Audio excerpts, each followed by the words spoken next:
धर्म स्नेही बंधुओं, उत्तम क्षमा से प्रारंभ होकर क्षमा वाणी तक पर्व का असर रहता है। आज लगता कि अब खत्म हो गए।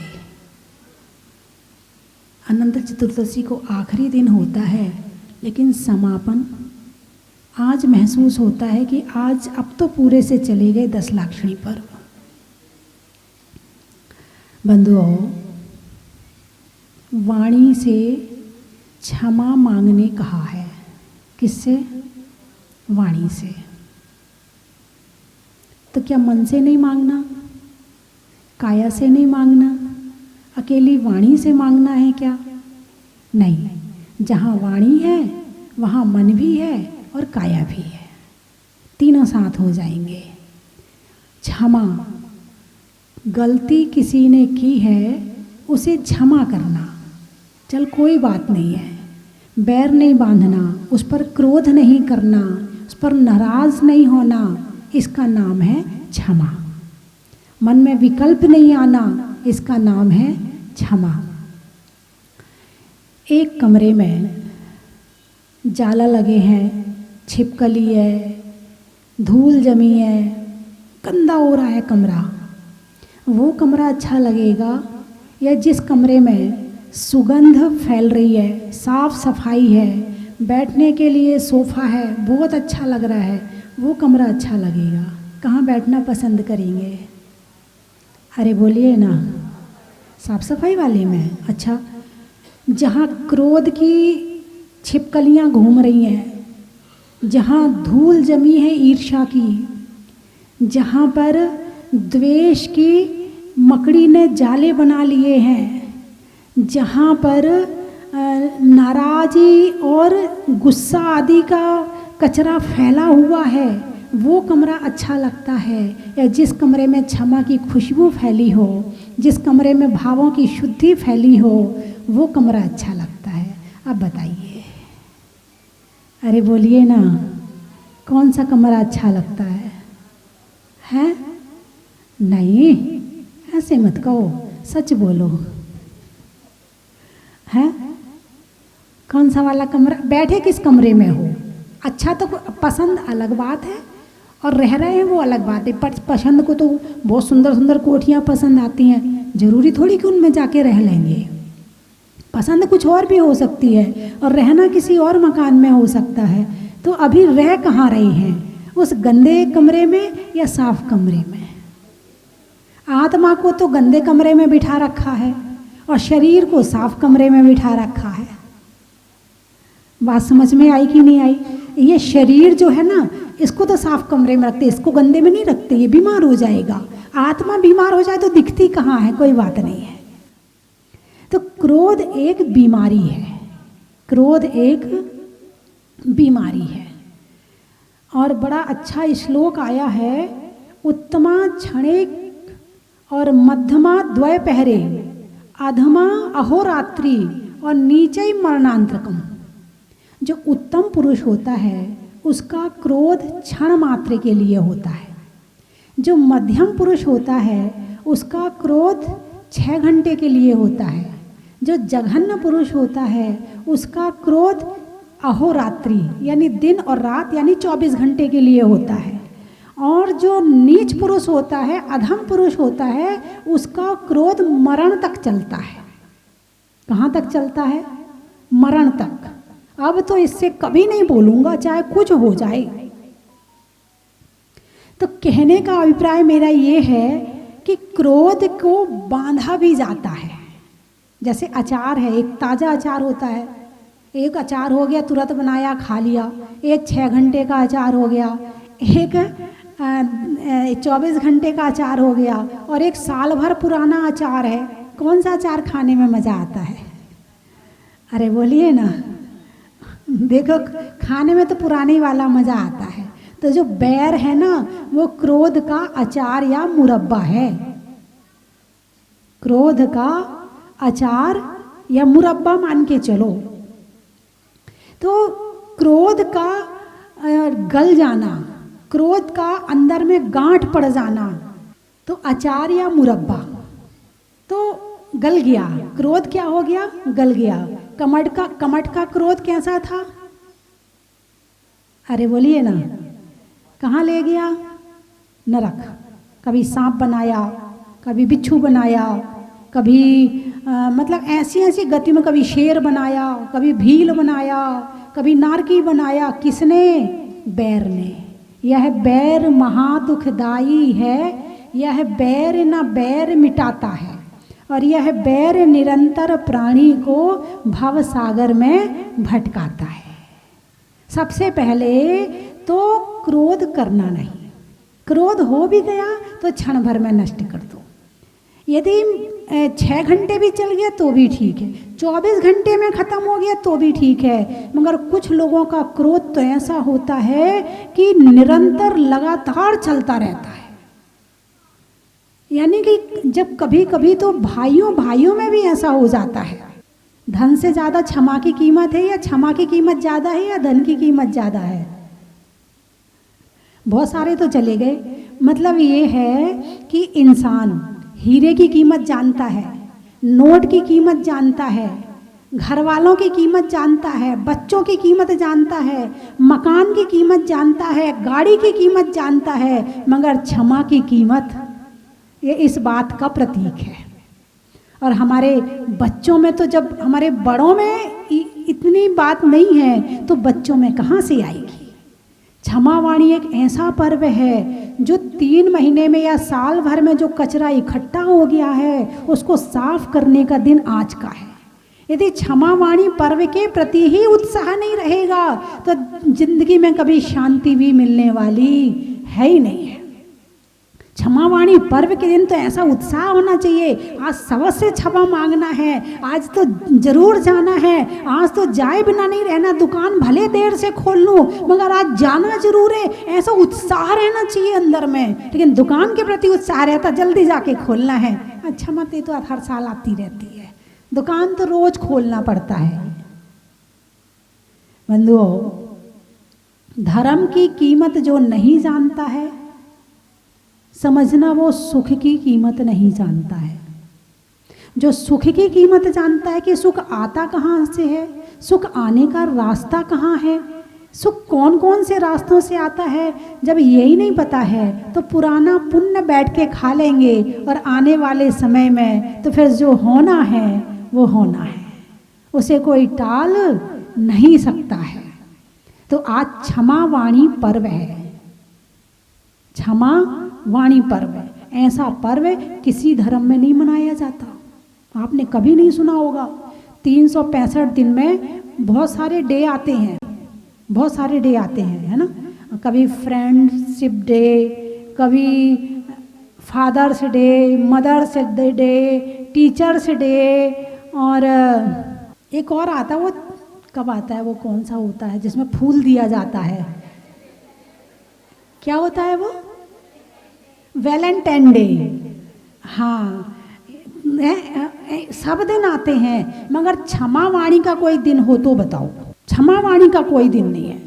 एक जैन धर्म ही ऐसा धर्म है जो क्षमा वाणी पर्व को मना करके इंसान के दिलों को साफ करता है, इंसान की आत्मा को साफ करता है, इंसान के मन को शुद्ध करता है और फिर से ताज़ा करके पुराने रिश्तों को जोड़ देता है। बाकी सब जगह देखो, एक बार लड़ाई हो गई तो बस हो गई, लेकिन क्षमावाणी पर्व आने के बाद फिर शुरू हो जाते हैं। कोई बात नहीं, जो हो गया सो हो गया, आप हमें क्षमा करो, हम आपको क्षमा करते हैं, और फिर से जिंदगी जीनी शुरू कर देते हैं।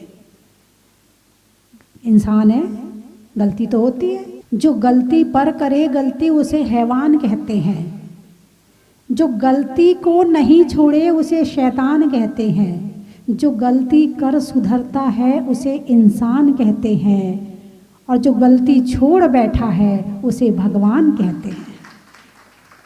जो गलती छोड़ बैठा है उसे भगवान कहते हैं। यानी कि भगवान किनको कहा, जिनने सारी गलतियां छोड़ दी। इंसान किसको कहा है, भूल है, हो जाती है, क्षयोपशम ज्ञान है, भूल भी जाते हैं, जाने में भी हो जाती है, अनजाने में भी हो जाती है। हमने अपने सुख के लिए कुछ किया, सामने वाले को कष्ट हो गया, हमें पता ही नहीं कि उसको कष्ट भी हो गया।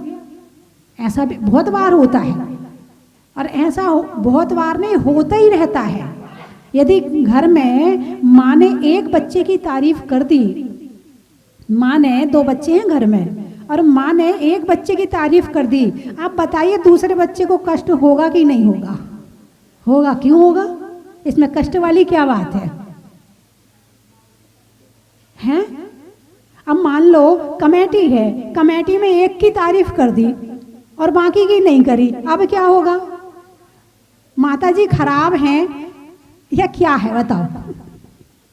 इतनी सारी महिलाएं बैठी हैं और किसी महिला ने अच्छा काम किया है और हमने उसकी तारीफ कर दी, बाकी महिलाओं की भावना मेरे प्रति क्या होगी?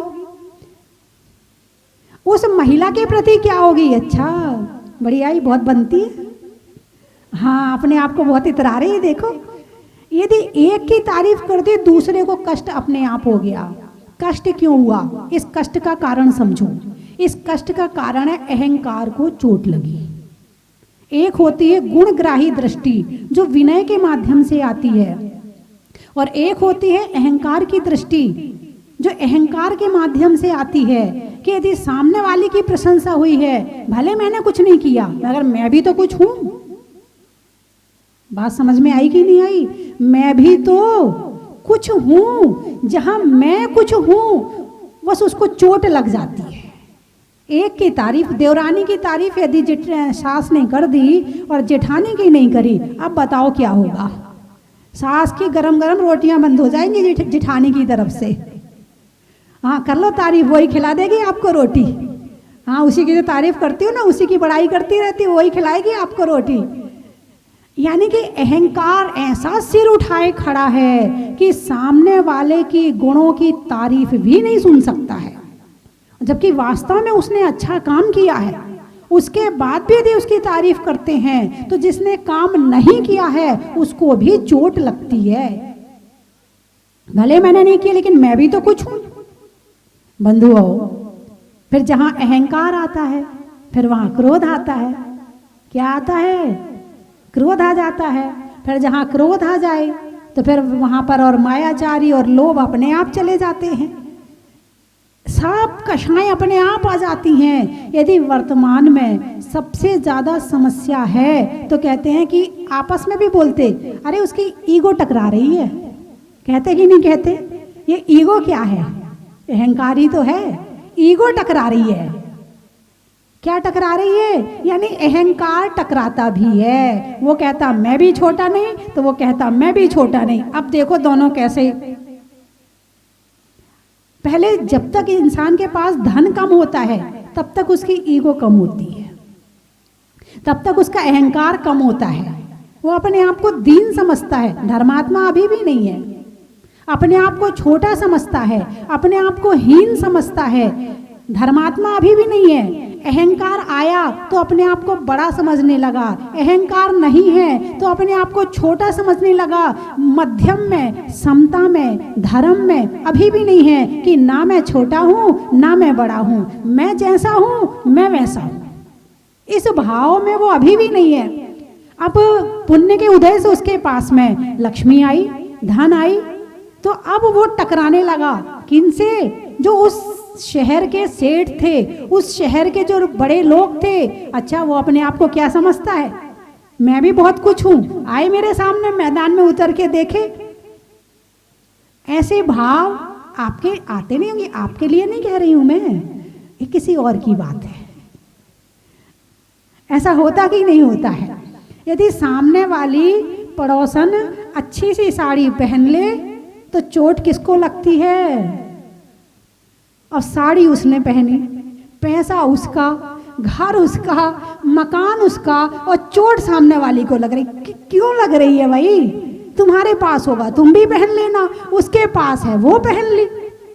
जिसको जिसमें जितना मिलना था मिल गया, चोट क्यों लगी? ये चोट कहाँ लगी? अहंकार को लगी। किसको लगी? अहंकार को लगी। यदि किसी के पास मोहल्ले में एक घर में गाड़ी आ गई तो चोट लगती है जब तक वो जितने बार उस गाड़ी को देखते हैं, जब तक वो अपने घर में गाड़ी ना आ जाए तब तक चोट लगती रहती है। अपनी गाड़ी दिखाता, देखो सामने खड़ी करता है, ये नहीं कि थोड़ा पीछे खड़ी कर दे, बिल्कुल देखो मुंह के सामने खड़ी करी है। आपकी बात नहीं कर रही, ये नॉर्मल बात है, सामान्य बात है, सबके लिए है। तो ये अहंकार कम कैसे हो? इससे कर्म बंध बहुत होता है, बहुत कर्म बंद होता है। घर में 4 जने हैं, वो कहता मेरी मानो, वो कहता मेरी मानो, और जिसकी ना मानो वही लड़ाई। आजकल के बच्चे भी बड़े ज्ञानी हैं, यदि मम्मी ने मेरी बात नहीं मानी तो मम्मी बुरी है, और पापा ने नहीं मानी तो पापा खराब है। बच्चे अपना अहंकार लेके बैठे हैं। पहले कम से कम मार पिटाई होती थी, बच्चे छोटे होते थे, माँ बाप सब कर लेते थे, मार पिटाई भी कर देते थे, डांट भी लेते थे, चिल्ला भी लेते थे, कमरे में भी बंद कर देते थे, हाथ पैर भी बांध देते थे, तो भी बच्चे बुरा नहीं मानते थे। और आजकल का वो इतना सा बच्चा, यदि उसके सामने, उसके दोस्त के सामने उसकी मम्मी उसको डांट दे तो चिल्ला चिल्ला के रोता, तुमने मेरे फ्रेंड्स के सामने मुझे डांट दिया, तुमने मुझे नीचा दिखा दिया। आजकल इतने इतने से बच्चों का ही ईगो हर्ट करता है, इतने इतने से बच्चों का। अब ये आगे बड़े होकर के क्या होगा इनका? आज यदि लड़ाइयों का कोई कारण है तो ये ईगो ही है।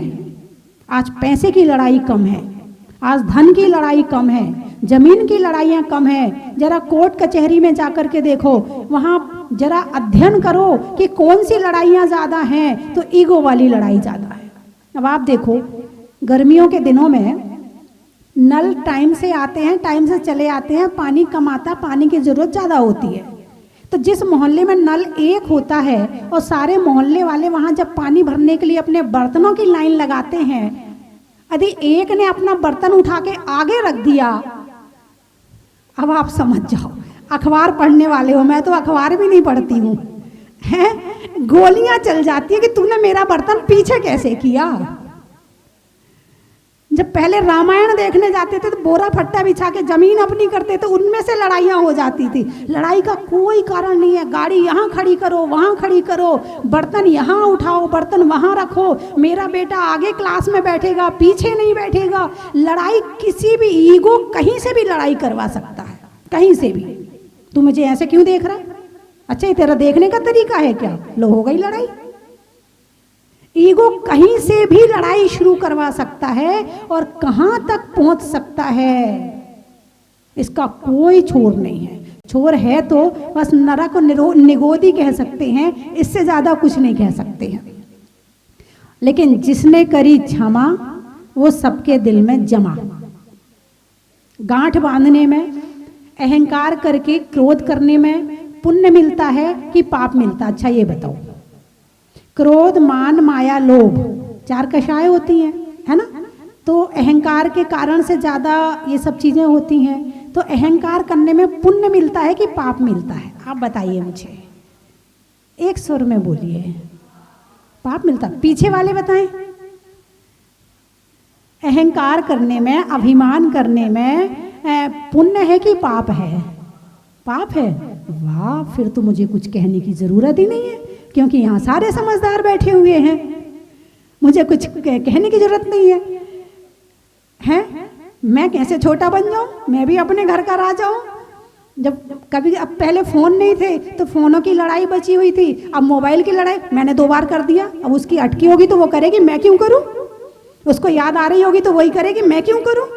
इसकी लड़ाइयाँ शुरू हो जाती हैं। फिर वो कहता हम इंतजार कर रहे थे तुम्हारे फ़ोन का। अच्छा, तो तुम नहीं कर सकते थे क्या? लो, लड़ाई शुरू हो गई। यानी कि अहंकार पग पग पे, एक एक कदम पे चलता है, ऐसा साथ चलता, विनय भावना खत्म कर देता है, बड़े छोटे का भेद खत्म कर देता है, बड़ों पर अपमान, बड़ों का अपमान करवाने लगता है, गुणवान का अपमान करने लगता है, निंदा बुराई करता। निंदा बुराई कौन करवाता है? आप लोग तो नहीं करते ना किसी की निंदा बुराई? अरे बोलिए ना। आप सबके गुणी गुण तो देखते होंगे, किसी की बुराइयां थोड़ी देखते होंगे। अरे बोलिए ना। दाल में कुछ काला लग रहा है?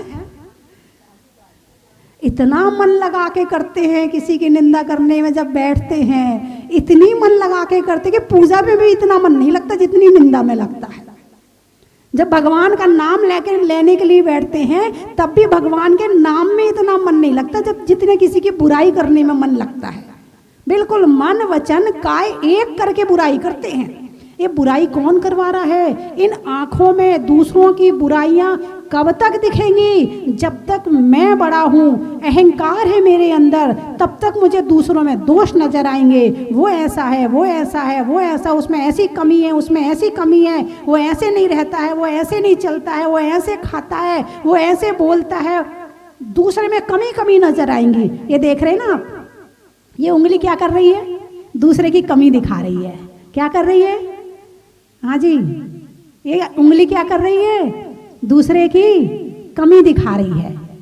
ये अंगूठा जज है, ये उंगली दूसरे की एक कमी दिखा रही है। ये तीन उंगली किसकी तरफ है? मेरी तरफ है। यदि सामने वाले में एक बुराई है तो तेरे अंदर तीन बुराई है। बुरा जो देखन मैं ल चला, बुरा ना मिलिया कोई, और जो दिल देखा आपनो, मुझसे बुरा ना कोई। किसी के ऐब को तू बेनकाब मत कर, कर्म हिसाब करेगा, तू हिसाब मत कर। कर्म हिसाब करेगा, तू हिसाब मत कर। और भले ही मैं बुरा सही, पर तू अपनी नजरें तो खराब मत कर, पर तू अपनी नजरें तो खराब मत कर। हैं, एक होती है मक्खी। मक्खी कहाँ बैठती है? मच्छर कहाँ बैठता है? कीचड़ में। यदि मान लो कीचड़ है और कीचड़ में कमल खिला है, कीचड़ यहाँ है और कमल कीचड़ से ऊपर है, मच्छर कहाँ बैठेगा? कमल पर बैठेगा कि कीचड़ में बैठेगा? कमल भी एक प्राणी है और मच्छर भी एक प्राणी है। कमल कहाँ रहता है? कीचड़ में। और मच्छर कहाँ रहता है? मच्छर कीचड़ में रहता है और कमल कीचड़ से ऊपर रहता है। यानी मच्छर का क्या गुण है? बुराई ग्रहण करना, गंदी चीज को इकट्ठा करना। मन यदि सबकी कमियों को देखने में जा रहा है तो मच्छर है, और मन यदि दूसरों की कमियां ना देख करके गुणों को देखने में जा रहा है तो कमल है। कीचड़ में रहकर भी ऊपर उठ गए। इसी तरह से संसार में दोनों तरह की जिंदगी जी जा सकती हैं, मच्छर वाली भी और कमल वाली भी। ये दोनों हमारे हाथ में है, लेकिन इसके लिए अंतर्मुखी होना पड़ेगा।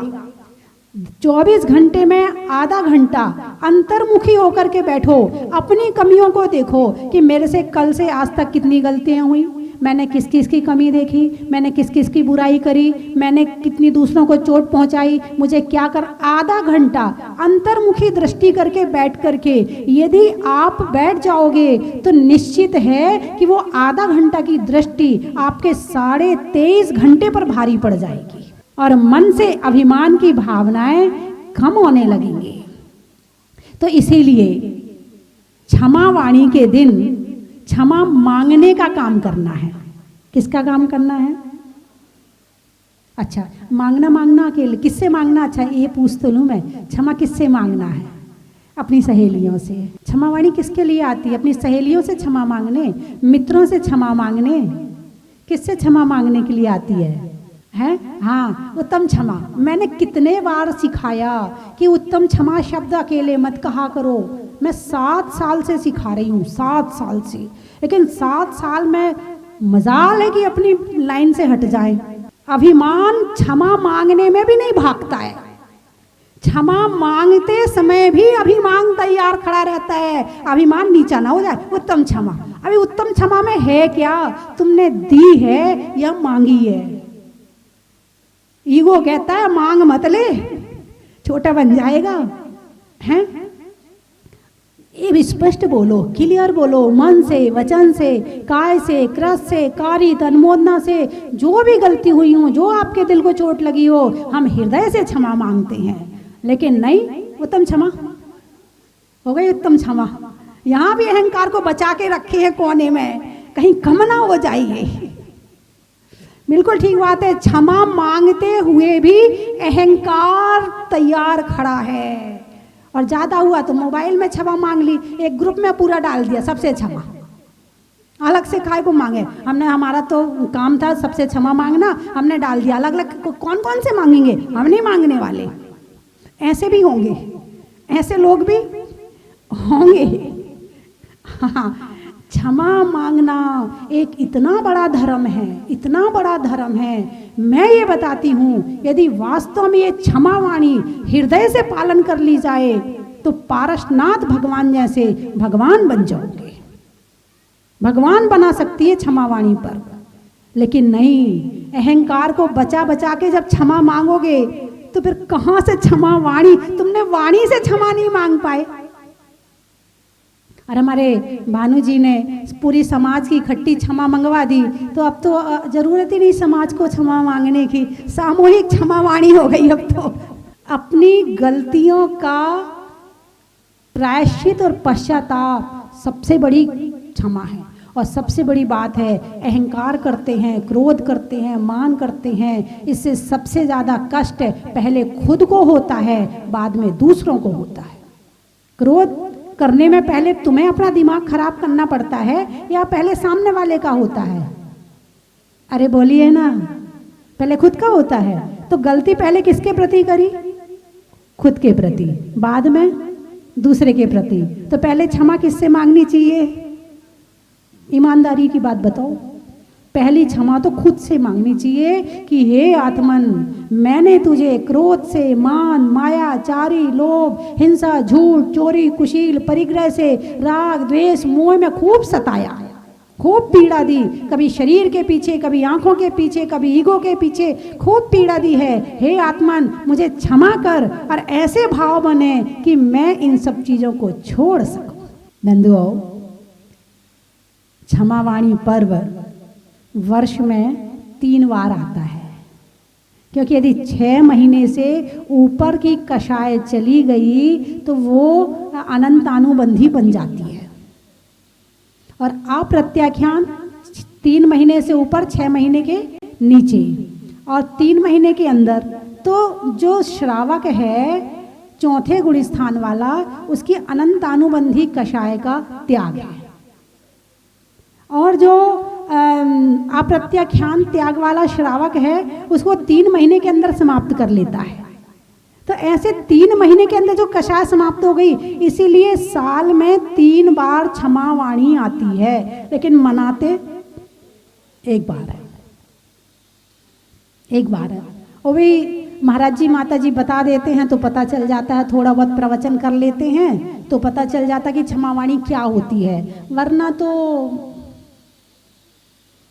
हम भले, हमारा घर भला, हमारी दुकान भली, हमारा अपना सब कुछ भला, क्या करना है? धर्म वरम सब है ना घर में, धर्म करके क्या करना? सब भगवान ने बहुत दिया है। अब भगवान ने दे दिया है तो काहे को भगवान को याद करना। बंधुओं, इस जीवन को उत्तम और अच्छा बनाने के लिए, और एक बात और बता दूं, जितना ज़्यादा कलेश, जितनी ज़्यादा लड़ाई, उतना ज़्यादा नीचे। जितनी ज़्यादा क्षमा, जितनी ज़्यादा उदारता, उतना ज़्यादा ऊपर। जितने बड़े लोग होंगे, आप देखना वो सरल होंगे, उनके अंदर सरलता होगी और क्षमा भाव होगा। चल गलती हो गई, कोई बात नहीं। जो इस तरह से चलता है वो धीरे धीरे करके छोटा होकर भी बड़ा बन जाता है। और जो दिन भर सबकी केवल निंदा, बुराई और डांटने पीटने में लगा रहता है, वो बड़ा होकर भी, अरे बोलिए ना, छोटा बन जाता है। सामने वाला अपने आप कहता है अरे बेकार आदमी है, अरे इसको ऐसे मत करना, अरे इससे ऐसे मत बोलना, अपने आप ही दूर हो जाता है। तो जितना बड़ा काम, यदि तुम्हारे दिमाग में बड़े काम करने की सोच हो तो क्षमा करना शुरू कर दो। जिसने करी क्षमा वो सबके दिल में जमा। ऋषिकेश जी काकड़िया ईओ नगर पालिका से हमारे बीच में आए हुए हैं, और सबसे अच्छी बात है कि जैन हैं ये, और जैन होकर के गौरव बढ़ा रहे हैं समाज का। और आज हमारे बीच आए हुए क्षमावाणी पर्व पर इन्हें विशेष आमंत्रित किया गया था। जोरदार ताली बजा के एक बार उनका स्वागत करें। और हम चाहते हैं कि ये इसी तरह यहाँ पर आते रहें भगवान के दर्शन के लिए। जब भी इनको टाइम मिले, ये जब तक यहाँ जहाजपुर में रहें भगवान के दर्शन के लिए आते रहें, है ना। हाँ, तो आज क्षमा वाणी पर्व है, तो कोई भी उत्तम क्षमा वाली नहीं करेगा। और यदि ज़्यादा उदारता हो तो एक एक गलती भी गिना देना, मैंने ऐसा किया था तुम्हारे लिए, मैंने ऐसा किया था। पैसों में जमा का, रात्रि में क्षमा का, और धर्मों में क्षमा का, अनाज में चने का, गर्मी में पने का, और अच्छे से क्षमा मांगने का। अनाज में दाने का, इनाम में पाने का, और मुस्कुराकर क्षमा मांगने का। हाँ, नहीं तो ये माता जी ने कहा क्षमा मांग लेना, इसलिए मांग रहे हैं, नहीं तो हम नहीं मांगने वाले थे तेरे से। ऐसे मत करना। हाँ, हो सकता है अभिमान बहुत बुरी चीज़ है, बहुत बुरी चीज़ है, नहीं झुकने देता है, एकदम अकड़ के रखता है, सीधा टूट जाएगा मगर झुकने नहीं देता है। और ये कषाय है, कषाय नीचे ले जाएगी। खम्मामी सव्वे जीवनम सव्वे जीवा खमंतु में मेत्ती में सब भूदेशु बैरम मज्झन्ना कैणवी। मैं सब जीवों से क्षमा मांगती हूँ और सब जीवों को क्षमा करती हूँ। मेरा किसी जीव से बैर भाव नहीं है, मेरा सबके प्रति मैत्री भाव है। बहुत बहुत मंगल आशीर्वाद। जय तु शासनम। जय बोले मनीषोत्नाथ भगवान की। पूज्य गुरु माँ स्वस्ति भूषण माता जी की। ढोक पड़वा के इस पावन अवसर पर क्षमावणी के पर्व पर मैं आप सब लोगों से, माता जी से, छोटे माता जी से, दीदियों से, सभी से, अगर विगत वर्ष में, क्योंकि जो गत वर्ष था उसमें मैं काफ़ी आप लोगों के संपर्क में रहा, पद की वजह से, पंचकल्याणक की वजह से। और इस दौरान एक मानवीय स्वभाव है कि छोटी मोटी गलतियां हो जाती हैं। किसी कार्यवर्ष मैंने अगर किसी को कुछ कठोर वचन कह दिए हों तो मैं आप सब लोगों से करबद्ध प्रार्थना करता हूं कि वो मुझे क्षमा करें। मेरे द्वारा आपके लिए कोई गलती हो गई हो तो क्षमा प्रार्थी हूँ। मेरे को मन वचन काय से आप क्षमा करें, क्षमा करें, क्षमा करें। हम लोगों ने पंच कल्याणक यहाँ मनाया, जिसमें मेरा सानिध्य माता जी के साथ कम से कम 1 महीने का रहा। और पिछले गत वर्ष भी हम लोगों ने यहाँ पर बहुत बार आकर भगवान के दर्शन किए, माता जी से मिले। तो माता जी, अगर मन वचन काया से मुझसे कोई गलती हुई हो तो मैं उसके लिए क्षमा प्रार्थी हूँ। जाने अनजाने में बहुत सारी गलतियाँ हुई है, मैं भी मानता हूँ। इसके लिए मैं आपसे करबद्ध क्षमा प्रार्थी हूँ और क्षमा चाहता हूँ।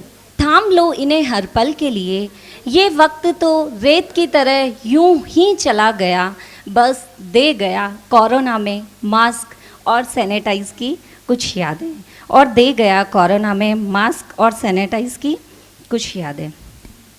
परम आदरणीय, संपूर्ण वर्ष के दौरान मेरे अहंकार से यदि मैंने किसी को नीचा दिखाया हो, मेरे क्रोध से अगर मैंने किसी को दुखी किया हो, मेरे झूठ द्वारा अगर मैंने किसी को धोखा दिया हो, मेरी ना से यदि किसी की सेवा में, दान में बाधा आई हो, मेरे पल पल एक एक कण से मैंने किसी को निराश किया हो, तो मस्तक झुकाकर, हाथ जोड़कर, दिल से क्षमा याचना में आपके संपर्क में हूँ। तो कभी ना कभी संवाद भी अवश्य हुआ होगा, कभी मीठा मीठा संघर्ष भी हुआ होगा, या और किसी की तरह कि मन में खटास सी अवश्य हुई होगी।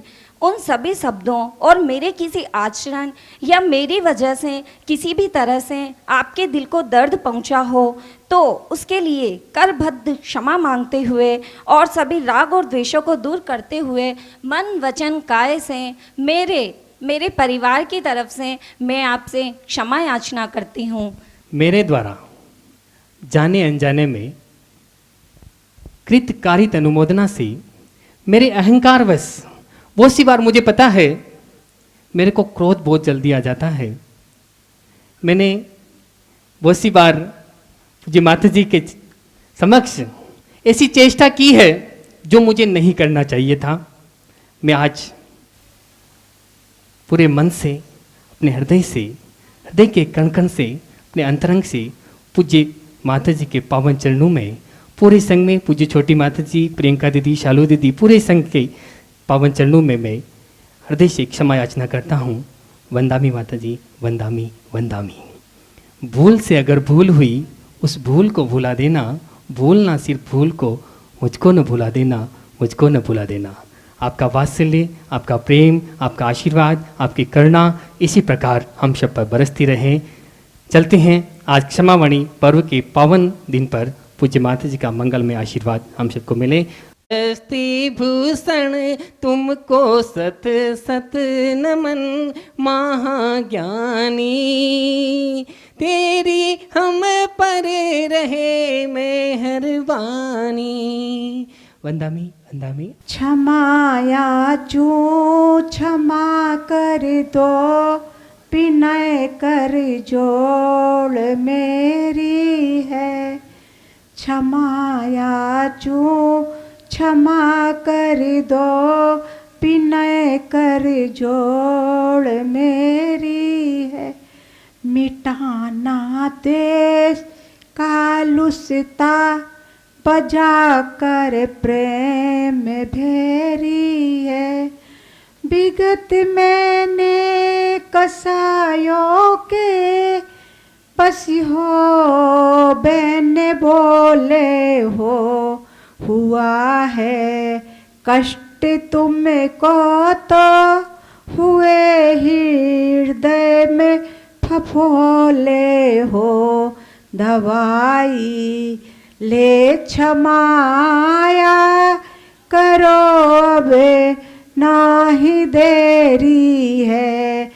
परम विदुषी लेखिका काव्य रत्नाकर आरिका रत्न 105 श्री स्वस्ति भूषण माता जी की पावन प्रेरणा व सानिध्य में श्री मुनि सुव्रतनाथ दिगंबर जैन अतिशय क्षेत्र स्वस्ति धाम जहाजपुर राजस्थान में भूगर्भ से प्रकटित अतिशयकारी 1008 श्री मुनि सुव्रतनाथ भगवान की चरण छांव में, जिनके अभी तक स्वतः ही 4 बार रंग परिवर्तन, ललाट पर रेखाएं उभरना व विलुप्त होना, 4 महीने तक नाभि में स्पंदन, प्रशासन के उठाने के प्रयास पर प्रतिमा भारी व भक्तों के उठाने पर हल्की होना, भगवान का देवों द्वारा 2 घंटे तक अभिषेक व दाईं आंख से दिव्य ज्योति प्रकट होना, ऐसे अतिशय हो चुके हैं और हर रोज हजारों भक्त भगवान के दर्शन, अभिषेक, पूजा एवं विधान करके अतिशय पुण्य का लाभ ले रहे हैं। सहयोग राशि जमा कराने हेतु बैंक खाता विवरण निम्न प्रकार है। खाते का नाम श्री मुनि सुव्रतनाथ दिगंबर जैन अतिशय क्षेत्र स्वस्ति धाम जहाजपुर। बाहर से आने वाले समस्त भक्त गणों की पूर्ण व्यवस्था क्षेत्र द्वारा की जाएगी।